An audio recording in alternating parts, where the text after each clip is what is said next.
So, Victoria, what car are we driving today? Well, Ian, funny you should ask me that. Today we're going to be driving your very sexy, very American muscle car.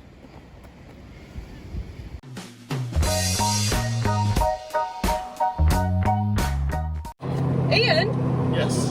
Oh my god! I mean, yes. How are you today? The car is not the only muscly thing. Damn! You guys seen those? This is not Photoshop. Have you seen those guns? This is no supplements. What? Added is al natural. One of my AKA. AKA means also known as, just in case y'all don't speak American English, also known as That's also known as the it's professor. Nearly as impressive as mine. You know? Yeah, that's pretty Almost good. is pretty good. So I met Ian at a beach club, pool club kind of thing down in Marbella, and he was busting some moves. Yeah. And we ended up on the same table or bed. That just sounds wrong. We had the same bed, yeah. We had the party going. It was us. Our group got the party started. That was it. Yeah. And we started talking about cars, obviously, as I do, because I'm a one-trick pony. And that's another English saying, one-trick pony. Right. So in the U.S., if you say trick, that's like almost saying like a... Like a whore? Yeah. No, You're not one a trick. whore. I'm not a whore yet. I don't talk to whores. I'm not yet. I can't afford them. Don't be fooled by the Camaro.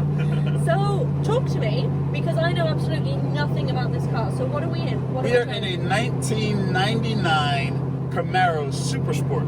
Damn. I bought this car when it had 6 kilometers on it. So you bought it new? Yeah. So you've had it all this time? Me and this baby have been together for 20 years. Damn. Yes. What's the mileage on it now? The mileage on her right now is 185,312 Kilometers or miles? miles, Right, and which is not much for 20 years. she's not, and For you it, brought her over From the U.S. when I retired here 2.5 years ago, and that was a mistake. How was that experience for you? Because I tried to suggest, because I don't have many followers from Spain. Most of my followers are like from England, Australia, America. Yeah. They don't comprehend what it's like in Spain to get anything done paperwork-wise. How was it to get this car on Spanish plates? I will say Spain is the third world first country. So it's like, picture a third world country, but you're supposed to be a first world country. That's the type of system they got here. Yeah. I'm not even joking. They're behind the times. It's ridiculous, embarrassing. So here's what happened. I knew I was going to retire here. I did it all on my own without the help of the military, which was a mistake.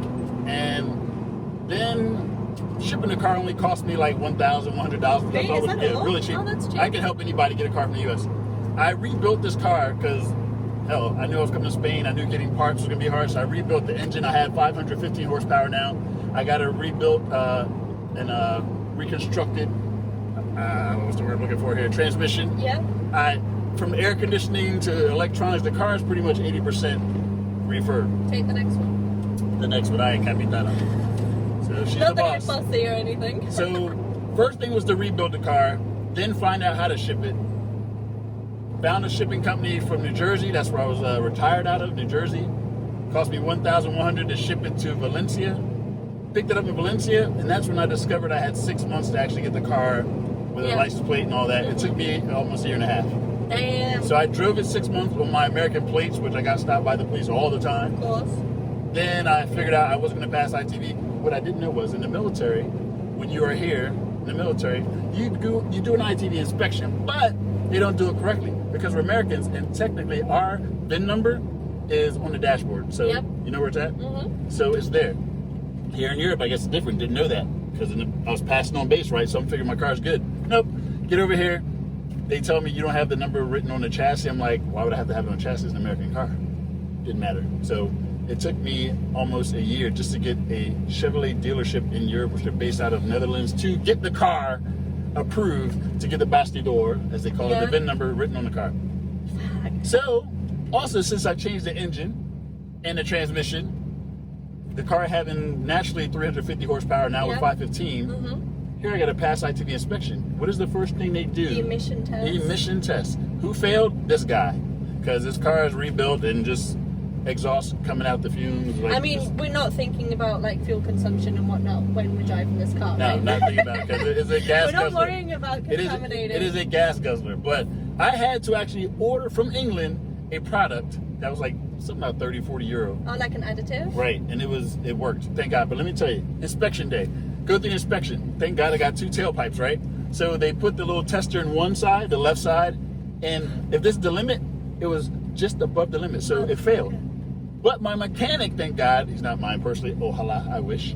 The mechanic, he was there with me. He said, hey man, just try the other pipe.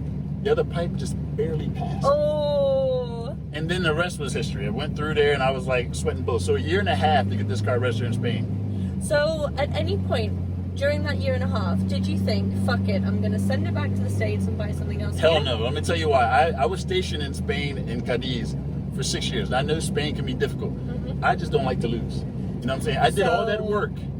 It was more like... It was pride. Cojones, I'm going to get this done. Yes. But let me tell you, it was way more complicated than that. It wasn't only the bastidor. I had to... this car, so I didn't know there was some kind of regulations where if a car is over 10 years old and it's not part of EU, it was like impossible to get registered. So what happened was, the only reason in DGT, that is like their traffic people here, Like the very last, the very last rule said if your car had a license plate prior, left the country and came back, I could get my old plate back. Because other than that, I would have never gotten this car. I mean, it was the only thing that saved me. So if I did not have this car when I was stationed here between 2004 and 2010, it'd just be a statue. Or I'd have to sell it. I have to wait too much money. Yeah. So I got lucky. And will you keep her forever and a day? This car is going to outlive me. And I'm being dead honest. This is the second time I've rebuilt it. Right, okay. So it's going to outlive me. And is she your everyday car, or do you have another car? Hell no. What do you have? I have a Toyota Avensis 2003. And let me tell you, Toyota, I'm high-fiving Toyota. Give me a high five for Toyota. Let me tell you why. This Toyota Avensis is 2003 4-door. I call it the Clark Kent car because it's my Superman car. So I go from Clark Kent, like, no one wants to talk to me in the Toyota, but I see me in this car like, oh, he's so handsome. Welcome to Marbella. Welcome to Marbella. Hey, you look like I'm rich. I look like I'm rich. Got a nice apartment, nice car.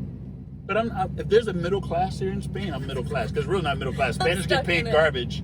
And then you got super stupid rich people living in Marbella. So I'm in that middle class. No, I consider myself in that class too. Middle class? Yeah. All right, that's what's up. Yeah. Because I'm all right. Yeah, me too. But then like I hang out with people and they're like, I just flew in on my private jet. This is my pilot. And I'm like, okay, I'm just going to leave now and mostly stay at Ibiza. But let me explain why I will never sell this car, especially living here. This car is different and unique, just like this American. People, when they find I'm American, they're shocked because there's not really many black Americans. In fact, I still haven't met one, even though people say there's like 1 or 2 running around here, have not met them. This car is unique. I can go into portable news where there's those Lamborghinis, Ferraris, all the supercars, and then this car gets the same attention. Funnily enough, last week's video, I had exactly the same conversation with my friend Joe. He has a Porsche 928. Okay, nice. So they're not overly expensive. You know, you can pick them up for like 50 grand, more or less, you know, depending on the condition. Right. But people who are like driving Lamborghinis, driving RS6s, driving Ferraris, they're looking at him and like giving him thumbs up. Exactly. And like, because here we are so overpowered by all of these crazy cars, and they're all worth like more than your apartment. Yes. More than my apartment put together. Like 300 grand, 400 grand, 500 grand cars, people using them every day. Every day. And then all they need is a little breath of fresh air. Something like this. If someone wanted to buy a Camaro, I mean, obviously this one is priceless because it's yours, you've done all the work to it, and you've had it from new. Like, I don't think very many people are able to say that. But if you were to kind of look for one on the market, what are they going for? What's I am glad you asked that question because I'm going to tell you right now, when you bring a car from the U.S. or anywhere from outside, you got to pay that 21% tax, right? So, hallelujah. I would not sell this car for anything cheaper than 50,000 euro, anything cheaper. The blue book value of this car was $4,200. So I only had to pay 21% tax on that. On that. Ballin'! Yes. I hear you. So anyone who's bringing over like an M3, any expensive car you can think of, if you're bringing that car over here, you're paying 20% tax on that car's value. Spain knows how to rape, rob, and pillage. Whereas when it comes to classics, that's where the loophole is, because I've registered many cars in my time here in Spain, many Ferraris, right? And I've registered a 300,000 euro classic Ferrari and a 300,000 euro new Ferrari. Both worth the same money. The classic has cost me like 1,000 euros. Yep. The newer one for the same amount of money has cost me 40. 14 grand. Ridiculous. It is crazy because it just goes off this magical book, like, that makes no sense because it doesn't take into account classic car value. Yep. So I can tell you guys, it is cheaper to buy any American muscle car, because it's considered a muscle car. You can take any muscle car in the U.S., rebuild it, put about 15 to 20,000, get over 500 horsepower. I'm talking about new seats, everything, air conditioning, transmission. Send it over here and have that car unique. Horsepower the same as any supercar around here for nowhere near the price you would pay for a supercar. Oh, like, why would you want to have a car that everyone else is going to have? And it's a depreciating asset. Exactly. I mean, this is not a depreciating asset. This is going to be worth the same. Yeah, I mean, worst case, it's going to be worth the same. Right. In 5 years' time. So, worst case. Humor me right now. So that's the other thing. Spain, I don't remember how many years ago, it used to be 20 years for a classic car. While I'm in the process of getting ready to do all the planning to bring myself in this car over here, it was still 20. So I think it was 2 years before I retired out the Air Force. So I get here to find out it's been pushed out to 25. 25? So I know it's going to happen. At 24 years or 25, they're going to push out to 30. Yeah. And then Eduardo's head will roll. I will lose my shit. Who's Eduardo? I don't know. It's just a Spanish name. Okay. It's going to be a Spanish good. person. So we're just generalizing. Yeah, we're just generalizing. Yeah? Which way we go? Up? Yes. Hey, there's my friend the police. We're going all the way up. All the way up. Woo! She's the most hip Brit. That's your nickname. Oh yeah. I'm going in. And I'm the most non-hip black guy ever. My name is Ian Green, and I play volleyball. And I think on that note of non-interesting volleyball subject, we need to wrap it up. So thank you so much for taking me for a drive. I freaking love your car. I can't think of a car that would suit you better. No, really, this is me. It's right? different. I'm different. You're different. I love it. We're different. I love it. Thank you so much. Thank you. You're so smooth. Thank you so much. Right? I'm nearly like... People get shocked when I they know, nearly really. like slipped off here. People tell me that often, and I don't have any creams or nothing on right now. It's that Al Natural. I'll see you next week, guys. Bye. Cheers.